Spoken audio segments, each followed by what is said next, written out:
you tired of those boring old meta teams that all use the exact same Pokémon? Have you ever wanted to play Pokémon with the elite team of a Mono-type gym leader? Well, now you can! Introducing the all-new Series 7 Mono-Electric team from Wisdom Co. Featuring not just one, not two, no, not even three, but 6 Electric-type Pokémon! Shocking! Tapu Fini is number 1 on the ladder. It's Tapu Weenie after a rising voltage from Modest, Choice Specs, Transistor, Regi Lucky on electric terrain. Guaranteed Oko. And it's not just Tapu Fini that goes down. Metagross, Urshifu, Galarian Moltres, Dragapult, Incineroar, and sometimes even Dusclops. They all go down. Some Pokemon may not go down as Dynamaxed. What's that? What about ground types? They're not a problem when you have an air balloon. Air balloon is only included on Luxray. Worried about Earthquake from Landorus? Hit it with a Max Hailstorm from Modest, Life Orb, Rotom Frost. It's a guaranteed Oko, even when Landorus Dynamaxes. And now that you have Hail up, why not take Choice Scarf, Slush Rush, Arctissault out for a spin? Why Choice Scarf and Slush Rush, you might ask? Because without both, it's too slow. So what are you waiting for? Try out the all-new Series 7 Mono-Electric team from Wisdom Co. today. It's a good idea, if you don't think about it. Alright, so now that you're all sold on this Mono-Electric team and you are just dying to get your hands on the rental code, this is where I come in and tell you that it's actually not that good. I've had like about a 50% win rating with this team so far. I win a game, I lose a game. I win a game, I lose a game. If it's not Trick Room, I win. If it is Trick Room, I lose. So let's explain why we're doing a Mono-Electric team instead of something else. And the reason is we've just switched to Series 7. The meta hasn't really had a chance to develop yet. And it's really difficult to build a team when you don't know what you're building around. There were some ideas. We had some ideas of what was going to be good. But I decided to do a bit of a challenge for myself, which was to impose a restriction on myself, which was I could only use electric types, and see what I could come up with kind of just a team that was doing its own thing independent of the meta. And then I was taking into account some things that have been popping up. So I went with Mono Electric because I really like the idea of Electric Surge. They just added Tapu Koko back in, and I thought that would be fun. And so yeah, it was a challenge for me to build within one type, and it's also a challenge to play in one type. So, long story short, if you want to win in Series 7, probably don't go with a mono-type team. Just, that's probably the best advice I can give you. But if you want a challenge in Series 7, well, I challenge you to use my Mono-Electric team, because it's honestly decent. I'm pretty happy with it, actually, for the fact that it is restricted to only Mono-Electric. So, quickly going through the Pokemon, we have this shiny Tapu Koko. We're running Assault Vest, max speed, max attack. It's just fast and hits hard. So it is a physical attacker. We're running Wild Charge, Brave Bird, Iron Head, and U-Turn. The Assault Vest gives it a little bit of extra special bulk. And I have enjoyed Dynamaxing it to go for Airstream boosts and Steel Spike boosts. So that's a Tapu Koko. It's obviously mostly here to set up the electric terrain. Cookie is our Alolan Raichu. This is the first thing that benefits drastically from the electric terrain. It has an Electric Seed, so that boosts its defense, but it also obviously has Surge Surfer, so it doubles its speed stat, which is very fast. It gets very fast on electric terrain. It is max speed, max special attack, and we are running Modest, because if we're doubling our speed anyway, it's not really worth being a plus speed nature. We're going Rising Voltage, Psychic, Surf, and Protect. Rising Voltage, one thing to keep in mind, it only doubles in power if the target is on electric terrain, which means if you use this on any flying type, it will not double in power. But it's really good as a coverage move, because you have anything that it hits neutrally that's on the ground. This is then a base 140 move. And since we're trying to have electric terrain up most of the time, most of the special attackers on this team run Rising Voltage. Surf is here so that you can Dynamax and go for a Max Geyser, but most of the time Raichu is better just clicking Rising Voltage and protecting. So yeah, fast special attacker, that's what you've got from Raichu. Regi Lucky, another fast special attacker, but this one is operating with the choice specs.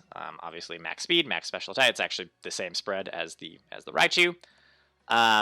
we're running Rising Voltage, Volt Switch, Thunderbolt, and Ancient Power. So since it's choice specs, you're basically picking one move and locking into it. You can lead Regi Lucky, you can go for a Volt Switch, switch out, and maybe switch into Tapu Koko to set terrain, or switch into Luxray I'll get into later. But yeah, if you know that Electric Terrain is going to be up for another few turns, and the opponent doesn't have, or has mostly grounded targets, then you want to be in on Rising Voltage, because Rising Voltage, with choice specs, with Transistor, with Stab on Electric Terrain, it's good. It's very good. If you don't have Electric Terrain up, Thunderbolt is here as an option.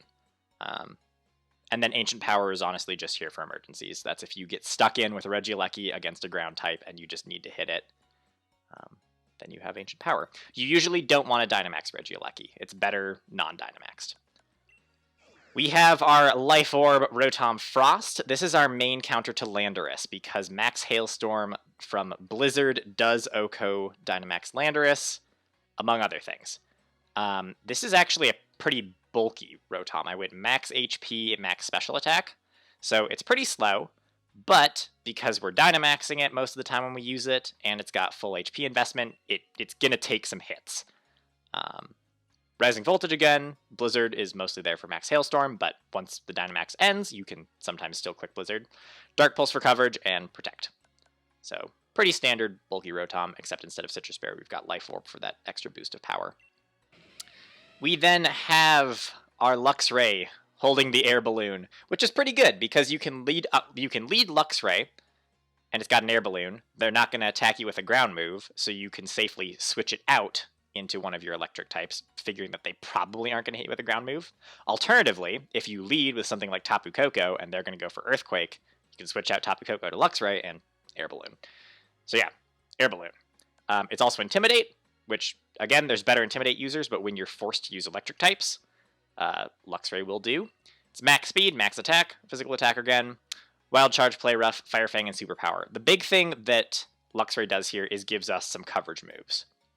Fire is great against Kartana. Obviously, a fairy type move is always good, and Tapu Koko doesn't get a physical fairy move, so we put it on the Luxray instead. And then superpower is also good for hitting stuff like Tyranitar, or hitting something, steel something, steel dual types. I'm blanking on what else I've used it against, but it's good. It's a nice coverage move. So that's mostly what Luxray does. And then finally, last and almost certainly least, it's our Arctissault. Again, when you're building in one type, the restriction means that there are not a lot of choices. So for this last choice, I kind of figured if we're setting up Hailstorm from Blizzard, from our Rotom, maybe we could take advantage of that with a Choice Scarf Slush Rush Arctissault. It's not very fast. It's got base 55 speed. With just the Choice Scarf, you can sometimes outspeed some Landorus. With just Slush Rush, you can sometimes outspeed stuff. But to really go fast, you kind of need both. So yeah, Arctissault is in an awkward spot. But the one advantage that it has going for it is that no one expects it.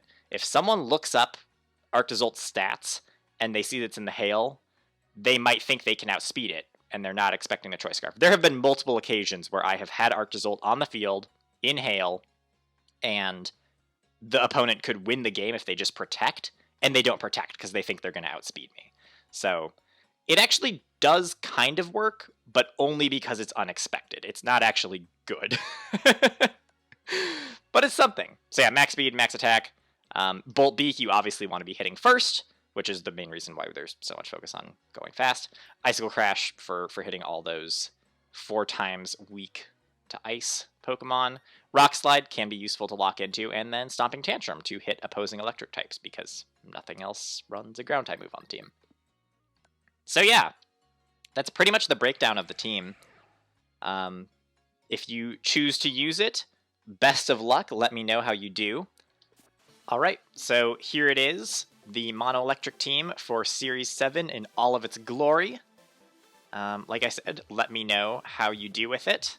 Can you make it to Master Ball? Because I haven't made it yet. But yeah, if you're looking for a challenge and if you're looking for an interesting gimmick for Series 7, this is at least something you can start with. Again, Series 7 goes till the end of January 2021, so we have 3 months in this format, and I didn't want to invest a whole bunch of time trying to predict the meta when I can just wait a month and then build a team once the meta has solidified. So, for the time being, this is what I'm going to be using for fun, and hopefully you can enjoy using it as well. So with that, thank you all for watching. Hope you all are doing well, and I will see you in the next video.